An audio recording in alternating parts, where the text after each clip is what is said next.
현존하는 세계에서 최고로 오래된 천문대가 경주에 있습니다. 첨성대인데요. 이 첨성대가 7세기 신라 시대에 선덕여왕 때 만들어졌는데 이 첨성대가 복원이나 그리고 재건 하나 없는 유일한 문화재라고 합니다.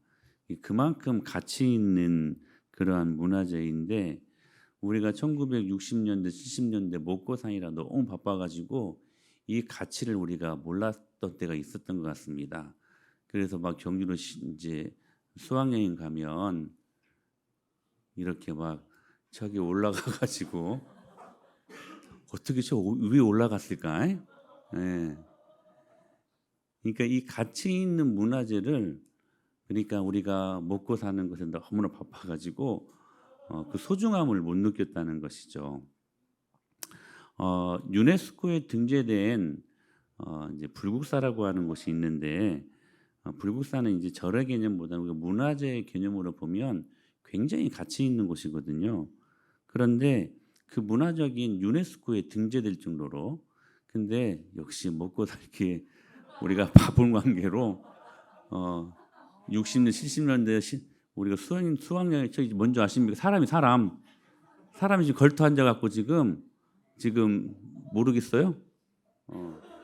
사람이 걸터 앉아갖고 지금 수학여행 단체 사진 찍은 거예요. 그러니까 이 가치 있는 문화재를 몰랐어요. 그 가치를.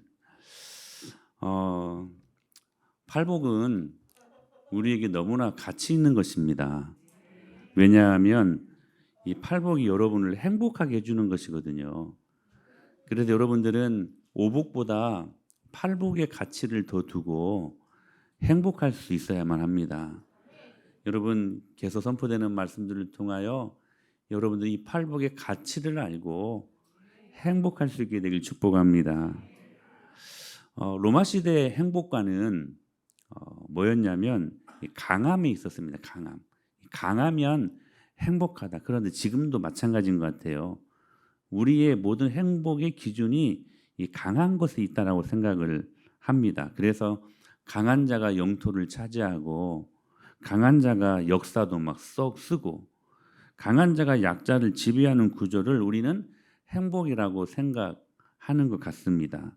그러므로 당시의 가치관에 오늘 우리가 주제로 살펴볼 온유라고 하는 것은 가장 약한 자들 그리고 멍청한 사람들이나 갖는 것이라고 생각했던 때였습니다.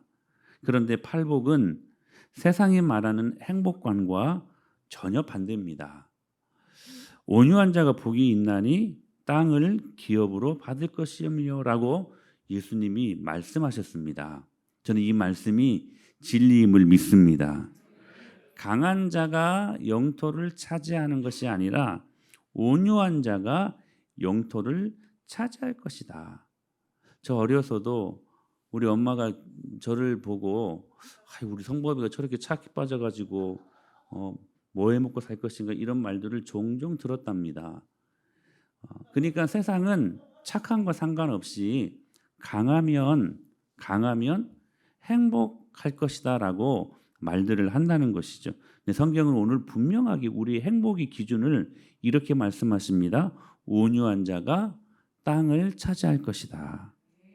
그렇다면 여기 지금 성경에서 말씀하시는 행복의 가치, 팔복, 세 번째 온유는 무엇을 의미하는 것일까요? 첫째, 온유라고 하는 것은 거룩한 분노를 의미합니다. 이 온유와 분노 말이 안 맞죠? 근데 한번 잘 들어보세요. 우리가 흔히 일반적으로 생각하는 온유가 뭐냐면 성격이 온화하고 부드러운 것이라고 생각합니다. 우리 중에 성격상 좀 온화하고 부드러운 사람이 누가 있을까요? 우리 중에는 우리 장로님, 우리 주연 집사님, 성격이 온화하고 부드러운 것 같잖아요. 근데 이것을 우리는 흔히 온유라고 생각을 하는데 그래서 쭈뼛쭈뼛 어떤 무슨 일에나 잘 나서지 못하고 수줍어하고 얌전하고 성격적 유약함을 의미한다라고 이 온유를 그렇게 해석을 합니다. 야, 쟤는 원래 어려서부터 착해 빠져가지고 늘 당하기만 하고 충돌을 싫어해서 직면하지 못해서 그래서 늘 소갈이하고 직장에서도 우리는 이것이 온유라고 생각하는데 그런데 성경을 보면 이러한 우리가 생각하는 온유의 개념과는 거리가 먼 것 같습니다. 오늘 성경에 보면 온유하다라고 평가받는 딱 두 분이 계시는데 한 사람은 모세고 한 사람은 예수님이십니다. 먼저 우리 모세의 거룩한 분노에 대해서 한번 생각을 해볼까요? 예수님을 제외하면 모세가 사람으로서는 유일합니다. 온유하다라는 평가를 받은 사람들 중에. 그를 어떻게 민수기에서 평가하냐면 이렇게 말씀합니다. 시작. 이 사람 모세는 온유함이 지면에 모든 사람보다 더하더라. 그런데 가만히 이 모세를 보면 우리가 아는 온유의 개념으로 보면 결코 모세는 온유하지 않았습니다. 애굽의 왕자로 있을 때 자기 동족이 핍박을 당하자 그는 분노를 참지 못해가지고 군사를 쳐 죽였던 사람이었어요. 온유와는 거리가 먼 것 같아요. 황금송아지를 섬기는 동족들을 보면서 시내산에서 받아온 십계명 두 돌미를 열받아 가지고 던져서 깨버렸어요. 그냥 그것뿐입니까? 금송아지를 가져다가 불살라 부소 가루를 만들어 가지고요 이스라엘 백성들을 막 입을 벌리게 해서 막 먹게 했습니다. 한번 볼까요? 시작. 진에 가까이 이르러 그 송아지와 그 춤추는 것들을 크게 진노하여 손에서 그 판들을 산 아래로 던져 깨뜨리나 모세가 그들이 만든 송아지를 가져다가 불살라 부수와 가루를 만들어 물에 뿌려 이스라엘 자손에게. 여러분 흔히 생각하는 그 온유와는 모세가 거리가 멀었어요. 그냥 하나님이 주신 십계명 두 돌판을 깨 부서뜨린 뿐만이 아니라 지금 금송아지를 하나님처럼 섬겼던 그 모습을 본 모세가요 그것을 가져오게 하고 불살라 부수고 가루를 만들어 가지고요 지금 이스라엘 자손들에게 받아 마시게 했다는 사실이에요. 이 얼마나 무섭습니까? 아니 온유 근처에도 못 가는 것 같아요. 막 분노가 막 너무 격하게 있는 것 같아요. 그러니까 이 말씀만 놓고 본다면 모세는 결코 우리가 생각하는 유순하거나 조용한 온유한 성품의 사람이 결코 아니었습니다. 그런데도 성경은 뭐라고 이 모세를 평가하고 있어요? 세상에서 가장 온유가 가장 많았던 사람이었다라고 성경에서는 지금 이 모세를 평가하고 있다는 사실입니다. 예수님은요 더 하셨어요. 예수님의 거룩한 분노를 보면 하나님을 예배해야 될 성전이 막 시장바닥이 된 것을 보고요 거룩한 분노를 쏟아냈습니다. 그 온유의 절정체라고 말할 수 있는 예수님이 갑자기 노군을 만들어 가지고요 양과 소를 막 채찍질하면서 막 그것들을요 내쫓아버리고 돈을 막 엎어버리고요 상을 엎어버렸어요. 이게 성전이 일대 아수라장이 된 거예요. 그러니까 이런 행패가 없었던 거예요. 쉽게 말하면 이게 예수님의 모습이었습니다. 여러분 막 노끈으로 양과 소를 막 채찍질하면서 내쫓을 때 막 웃으면서 막 온유한 막 부드러운 얼굴빛으로 그렇게 했을까요? 그 예수님의 얼굴빛이 어땠을까요? 굉장히 무서웠을 것 같아요. 아니 충격이었을 것 같아요. 왜냐하면 평상시 예수님은 그런 분이 아니셨잖아요. 늘 죄인들과 함께했고 끝없이 죄인들을 용서하셨고 늘 부드러운 성품으로 죄인들을 대하셨던 분 아니셨습니까? 그런데요 지금 이 모습은 전혀 대비가 안 되는 거예요. 이게 그런데 자 마가복음 11장 15절에 이렇게 말씀하셨죠. 시작. 그들이 예루살렘에 들러가니라 성전 안에서 매매하는 자들을 내쫓으시며 돈 바꾸는 자들의 상과 비둘기 파는 자들의 의자를 둘러 막 엎어버렸어요. 그러니까 이 모습을 보면 전혀 온유랑 상관이 없는 것 같아요. 그런데 예수님은 스스로를 뭐라고 말씀하셨냐면 나는 마음이 온유하고 겸손하니 나의 멍에를 메고 내게 배우라 그리하면 너희 마음이 쉼을 얻으리라라고 말씀을 하시거든요. 이게 지금 안 맞는 것 같아요. 그렇다면 여기 모세와 예수님에게서 배우는 첫 번째 온유는 무엇일까? 바로 거룩한 분노를 일으키는 것이라는 거예요. 죄에 대하여 좋은 게 좋은 거라고 절대로 그냥 넘어가지 않고, 주님의 교회가 때로 상처를 입었을 때, 때로 하나님의 뜻이 폄훼를 받을 때, 사람들이 예수님 믿는 사람 교회를 조롱할 때, 하나님 뜻대로 살지 못하는 가족들을, 내 자녀들을 볼 때 우리는 분노할 줄 알아야 된다는 거예요. 이놈 그렇게 살다가 죽는다 말할 수 있는 거룩한 분노가, 그게 성경에서 말씀하시는 첫 번째 온유라고 말씀하시는 거라는 거예요. 일제시대 신사참배를 강요받았을 때 온유하다고 조용히 고분고분 군소리 없이 그 신사를 향해 절했던 그 목사님들을 온유하다라고 말하는 게 아니라는 거예요. 신사참배를, 그게 진리의 문제니까 우상을 섬기면 안 되잖아요, 교회가. 그래서 극렬히 거부하고 항거했던, 오히려 그들을 향하여 아니요라고 강력하게 분노했던 주기철 목사님과 같은, 손양훈 목사님과 같은 그런 분들이 진짜 성경에서는 온유한 사람들이라고 말씀하고 있는 것입니다. 제가 몇 번 말씀을 드렸는데, 어떤 시골에 계신 목사님 목회를 하시다가 기도 많이 하시는 권사님이 어느 순간부터 기도를 안 하시는 거예요, 새벽에. 그래서 웬일인가 싶었더니 그 권사님이 그 나이가 드셨는데도 그 밭에다가 고추를 심어놨는데 고추 농사가 너무 잘 되는 거예요, 막. 그래가지고 온통 거기에다 신경이 가가지고 거기에 비려주고 막 농약도 뿌려주고 막 가지도 쳐주고, 그러니까 노력한 땀 흘린 비례해서 막 고추가 잘 자라니까 너무 재밌는 거예요. 그러다가 새벽에 기도하는 것도 잊어버리고 계속 새벽 예배 나올 시간에 밭으로 가가지고 고추를 다듬는 거예요. 고추밭을 돌보는 거예요. 이 목사님이 한 번 권면을 하면 그래도 안 되는 거예요. 10번을 권면했는데도 안 되는 거예요. 그러다가 이 목사님이 하루간은 결단을 하고 그 전날 그 권사님의 그 고추밭을 다 뽑아버렸습니다. 그러니까 정훈아 좋냐? 다 뽑아버린 거예요. 그러니까 어떻게 됐겠어요? 난리가 났겠죠. 여러분 여러분 같으면 어떻겠습니까? 목사님, 왜 우리 고추밭에 와가지고 고추대를 다 뽑아버리셨습니까? 그렇게 말할 수 있는 상황 아닙니까? 목사님이 그렇게 했더니 이 권사님이 열받은 거예요. 아니야 다를까 따져 묻는 거예요. 왜 그러셨냐고. 권사님이 그러신 거예요. 이 고추 때문에 권사님이 마땅히 기도해야 될 시간에 기도 안 하니까 내가 뽑아버린 것이라고. 여러분, 이 목사님은 진짜 온유하신 분이십니다. 여러분들이 이 온유를 잘 하셔야 된다는 거예요. 잘.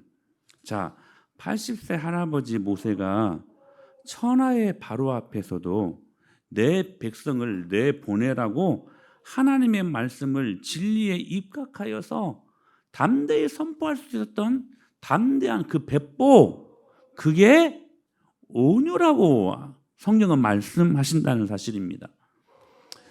말씀의 위선적인 측면에서 종교인으로 전락했던 바리새인들을 향하여서 예수님은 가만히 있지 않았어요. 이렇게 말씀하셨습니다. 시작. 뱀들아, 독사의 새끼들아, 너희가 어떻게 지옥의 판결을 피하겠느냐. 그 온유하신 예수님의 말 속에서 이 독사의 새끼들아, 이 말이 나왔다는 거예요. 여러분, 이게 뭐냐면 온유라고 하는 것입니다. 성격적 수줍음, 얌전함, 부드러움, 이것이 온유가 아니라 성경의 진리의 말씀을 이야기해야 될 때 할 수 있는 마음의 결단, 이것이 오늘 우리에게 온유의 결단으로 나타나야 된다는 사실이에요. 이를 설명하기 위해서 바울이 말한 새 구절의 말씀을 한번 유의해 보십시다. 고린도서 10장 1절에 온유라는 말이 나오는데, 너희를 대면하면 유순하고 떠나 있으면 너에게 대하여 담대한 나 바울은 이제 그리스도의 온유와 관용으로 친히 너희를 어떻게 했다고 말씀하셔요? 온유로 권했다고 말씀하셔요. 이 권했다는 말은 원어로 보면 책망했다, 꾸짖었다 이런 말이에요. 그리고 우리 갈라디아서 6장 1절 말씀 보실까요? 형제들아, 사람이 만일 무슨 범죄한 일이 드러나거든 신령한 너희는 온유한 심령으로 그러한 자를 바로잡고 너 자신을 살펴보아 너도 시험을 받을까 두려워하라라고 말씀을 하십니다. 그러니까 범죄한 일이 드러날 때 바로잡으라. 어떻게? 온유함으로. 디모데후서 2장 25절에 보면 같이 시작.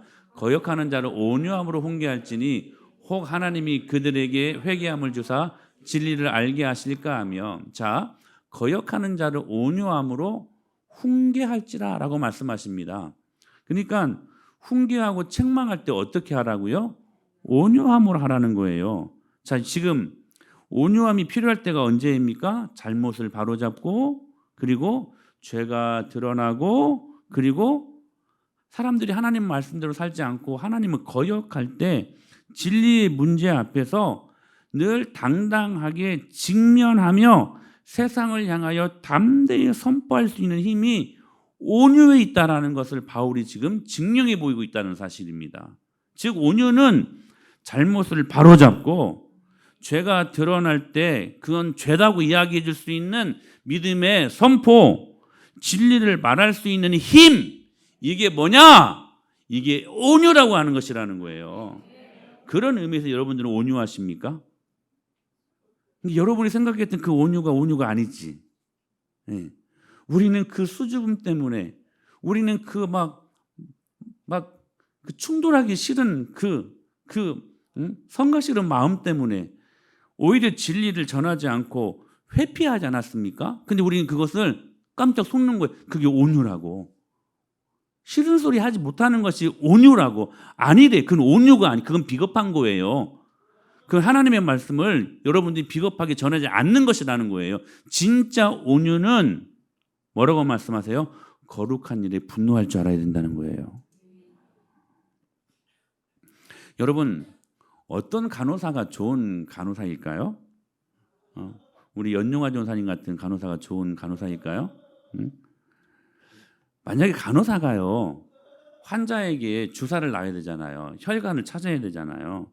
그런데 간호사 마음 너무나 우리가 알고 있는 그 온유함이 있어. 그래가지고 어머 이거 어떻게 해야 돼? 이거 우리 이 환자 이거 내가 바늘 꽂으면 너무 아플 텐데 이거 어떻게 하죠? 네? 이 연약한 살에 어떻게 내가 바늘을 꽂죠? 그러면 여러분 바늘을 놓을 수 있겠습니까? 주사를 놓을 수 있겠습니까? 정말로 나이팅게일과 같은 좋은 간호사는 정확한 혈관을 찾아서 절제된 힘으로 단호하게 신속하게 찌를 수 있는 간호사가 좋은 간호사입니다. 저 우리 연유호 저는 놀랬잖아요. 사모가 저 황골에 살 때 아플 때 잠깐 와서 주사를 놔주는데요. 쌍주사. 사모 엉덩이 딱딱딱 하다가 그냥 한꺼번에 그냥 쌍주사를 동시에 놓더라고요. 놀래버렸어요 제가. 그 절제되는 힘의 그 단호한 결단. 사랑하는 여러분, 성경에서 말씀하시는 온유는 하나님의 말씀의 능력을 가지고 그 말씀으로 정확하게 말해줄 수 있는 힘이라는 거예요. 사랑하는 여러분, 오늘 그 힘이 저와 여러분들 가운데 임하게 되길 축복합니다. 특히 이 힘이요, 우리 부모들에게 있어야 돼요. 여러분 자녀들이 잘못 살 때 정확히 말해줄 수 있는 거룩한 분노가 일어나야 돼요. 너 그렇게 살다가 너 죽는다. 말해줄 수 있어야 된다는 사실이에요.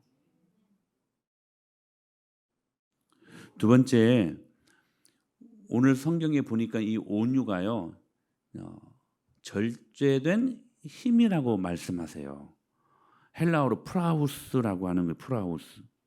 자, 모세의 프라우스를 볼까요? 사실 모세의 온유를 설명하는 말씀 중에 아까 읽었던 민수기 12장 3절 말씀 다시 한번 읽어볼까요? 시작. 이 사람 모세는 온유함이 지면의 모든 사람보다.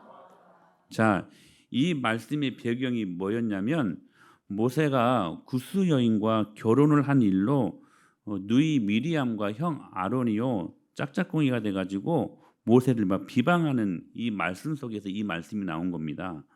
그때 하나님이 그들을 책망하셨지. 어디 내 종 모세를 니들이 뭐라고 무슨 권한으로 비방하느냐. 그러면서 미리암을 문둥병으로 징계를 하십니다. 그런 미리암의 문둥병을 이 모세가 보고 어떻게 하냐면 우리 같으면 자 여러분들이 저를 뒤에 가서 막 욕했어요. 근데 가다가 사고가 나버렸네. 그러면 제 마음속에 어떤 마음이 들까? 아이고 안 됐다. 아이고 어떻게 해야지? 그런 마음이 듭니다. 다른 마음 안 들어요. 그런데 어떤 목사님들은 에이 쌤통이다 이런 마음 들지 않겠어요? 사실 사람인지라. 근데 모세는요 그렇게 하지 않았어요. 자기를 욕하고 자기를 조롱한 그 누이 미리암이 문둥병에 걸린 것을 보고 어떻게 말하고 있냐면 시작. 모세가 여호와께 부르짖어 이르되 하나님이여 원하건대 그를 고쳐 주옵소서. 오히려 이 미리암을 불쌍히 여기고 그를 고쳐달라고 얼마나 간절하게 기도하는지 몰라요. 자신을 향해 비판해 오는 그들을 자신이 가지고 있는 거친 본성으로 처단하지 않고 자신이 사용할 수 있는 그 힘을 남의 유익을 위해 절제하는 힘, 할렐루야. 힘이 없는 게 아니에요. 힘이 있는데 절제하는 거야. 이게 뭐냐면 온유예요. 이게. 그래서 온유는 헬라어로 프라우스, 오늘 우리 제목이죠 말씀에 프라우스라고 하는 거예요. 프라우스라는 단어가 뭐냐면 야생마를 잘 길들여서 주인이 사용하기 아주 편하고 순한 말이 되게 할 때 쓰는 단어가 프라우스 하는 거예요. 프라우스. 여러분 자녀들이 야생말처럼 길들여지지 않았습니까? 그럼 여러분들은 프라우스 해야 돼요. 길들여야 돼요.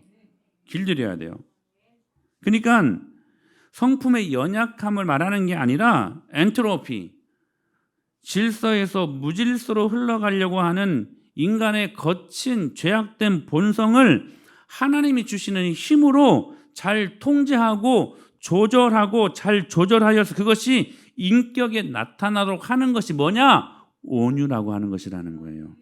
힘이 약해졌다는 것이 아니에요. 강한 힘을 가지고 있어요. 저와 여러분들에게 십자가의 능력과 부활의 여러분 능력이 얼마나 큰 능력입니까? 여러분 믿습니까? 복음의 완전한 능력. 그 힘은 가히 대단한 것입니다.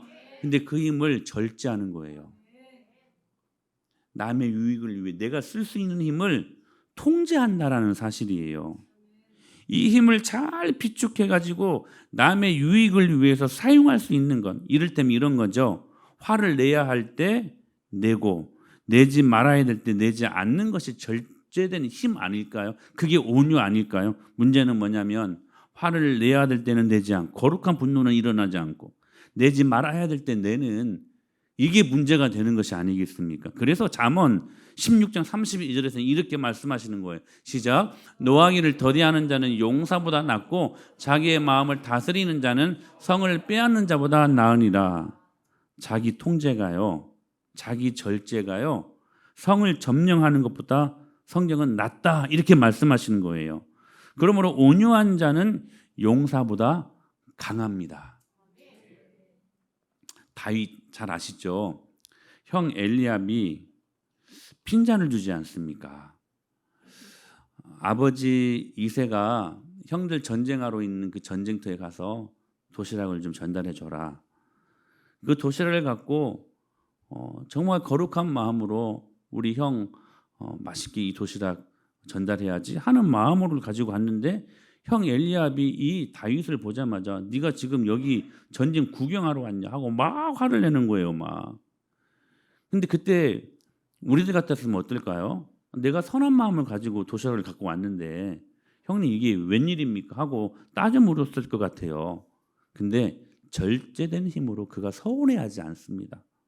그러나 골리앗이 하나님의 이름을 모욕했을 때는 자 보세요.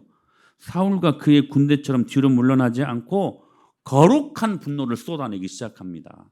자, 일신상에 자신을 폄훼하는 말에는 침묵. 서운해하지 않았어요. 그런데 다윗의 온유는 어디서 드러나요? 블레셋 장군 골리앗이 하나님의 이름을 모욕할 때에는 침묵하지 않고 오히려 그에게 물맷돌 5개를 가지고 나아가는 모습으로 다윗의 온유가 나타났다라는 사실입니다. 여러분, 이 다윗의 모습 속에 전혀 진리에 대해 비굴하거나 비겁하지 않잖아요. 사울과 그의 군대는 비굴했어요. 비겁했어요. 여러분, 골리앗이 하나님 이름 모욕했을 때 한마디도 안 했어요. 그때 여러분 거룩한 분노가 일어나야 되지 않겠습니까? 여러분들은 어떻어요? 여러분의 일신상의 문제, 여러분을 공격할 때 여러분 화를 내는 보편적인 우리들의 모습을 갖고 있지 않습니까? 그러나 정작 중요하게 우리가 분노를 일으켜야 될 때, 어떤 때? 하나님의 이름이 모욕당할 때, 하나님의 이름이 조롱을 당할 때, 교회가 욕을 받을 때 여러분들은 그렇게 말하는 사람들 향하여서 여러분 담대하게 거룩한 분노로 대응하실 수 있어야 된다는 거예요. 그런 면에서 다윗은 그가 온유했다라는 말은, 직접적인 말은 없지만 진짜 온유했던 사람이었습니다. 그런 의미에서 우리 예수님은 정말로 온유하셨던 분이셨어요. 당신의 택한 자녀들을 위해, 우리들을 위해 십자가를 지시면서 그분은 당당하셨습니다. 비굴하지 않았어요. 비겁하게 숨지 않았어요. 예수님은 십자가 앞에 당당하셨습니다. 그래서 여러분, 검과 몽치로 예수님을 잡아 지금 십자가에 달게 하려고 했던 로마 병정들 앞에서도 도망가거나 피하지 않았어요. 당당하게 잡히셨어요. 왜냐하면 그게 예수님의 사역이었으니까, 그게 사명이었으니까. 십자가를 당하시면서도 신포도주 같은 거 마시지 않았어요. 무통주사 같은 것이거든요. 각성제 같은 것이거든요.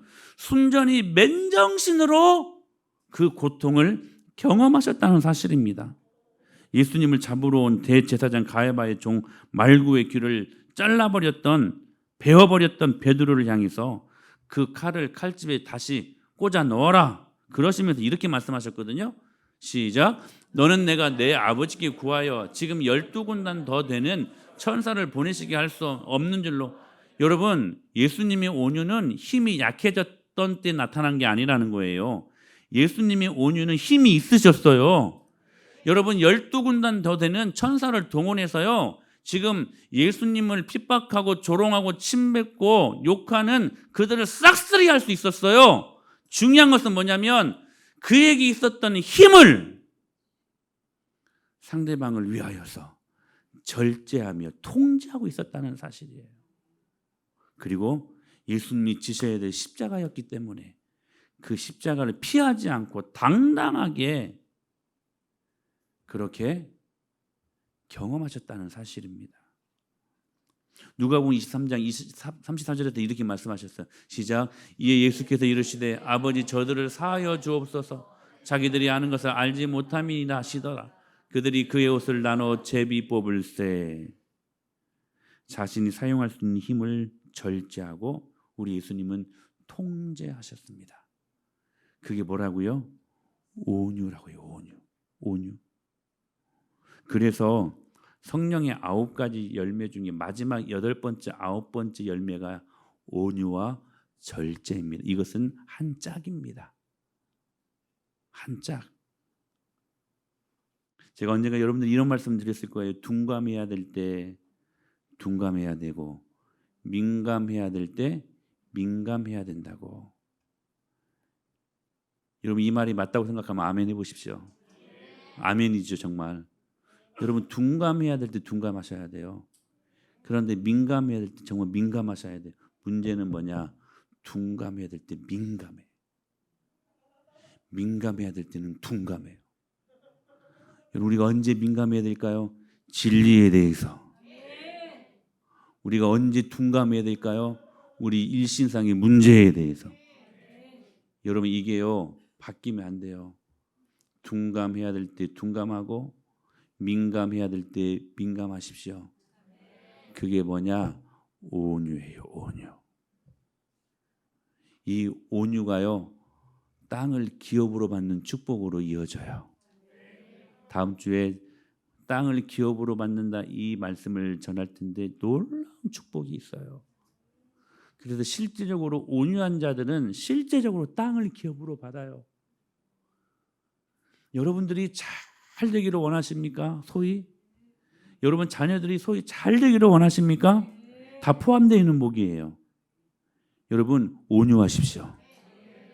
온유하십시오. 거룩한 분노, 민감해야 될 때 민감하세요. 그리고 절제된 힘, 둔감해야 될 때 둔감하세요. 바뀌면 안 돼. 바뀌면 안 돼. 바뀌면 안 돼. 민감해야 될 때 둔감하고 둔감해야 될 때 민감하면 안 돼.